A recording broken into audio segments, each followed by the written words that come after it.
বিলাসিতা, প্রযুক্তি আর গতির সম্মিলনে তৈরি পৃথিবীর অন্যতম বিলাসবহুল গাড়ি রোলস রয়েস।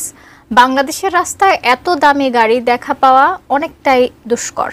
আর এই গাড়িটি এবার ভয়াবহ এক দুর্ঘটনায় ছিটকে পড়ল ৩০০ ফিট রোডে, যাতে আহত হয়েছেন দেশের শীর্ষ শিল্প গ্রুপের উত্তরাধিকারী। কি ঘটেছিল ৩০০ ফিটে আর কি বিশেষত্ব এই রোলস রয়েস স্প্রেক্ট গাড়িটির, বিস্তারিত জানাচ্ছেন ইশতিয়াক হোসেন।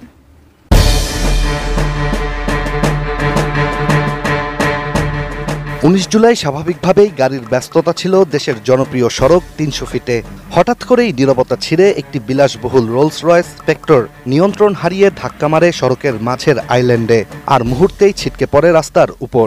এই দুর্ঘটনা দেখে প্রত্যক্ষদর্শীরা ছুটে আসেন, আর গাড়ির ভেতর থেকে উদ্ধার করা হয় এক ব্যক্তিকে, যিনি দেশের অন্যতম শিল্পগ্রুপ মাস্কোয়ের মালিক এম.এ. সুবেডের পুত্র Arif Billah.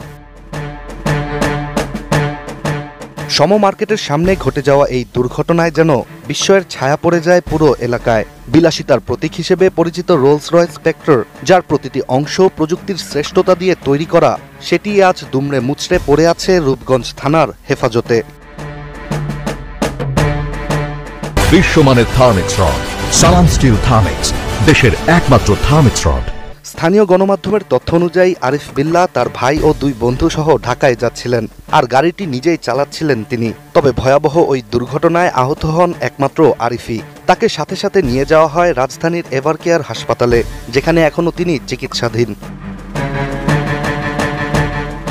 Rolls Royce Spector বিশ্বের অন্যতম দামি ইলেকট্রিক গাড়ির মধ্যে একটি, যা শুধুমাত্র একটি গাড়ি নয়, এটি এক ধরনের জীবন্ত অভিজাত্যের অনুভূতি।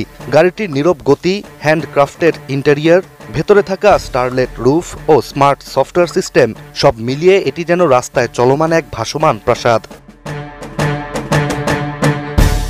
বাংলাদেশে প্রথমবারের মতো দুর্ঘটনায় কবলিত রোলস রয়েস স্পেক্টর গাড়িটির বাজার মূল্য আনুমানিক ১২ থেকে ১৫ কোটি টাকা, কিন্তু কয়েক সেকেন্ডের ভেতরই এই সব কিছুই যেন দুমড়ে মুচড়ে গেল।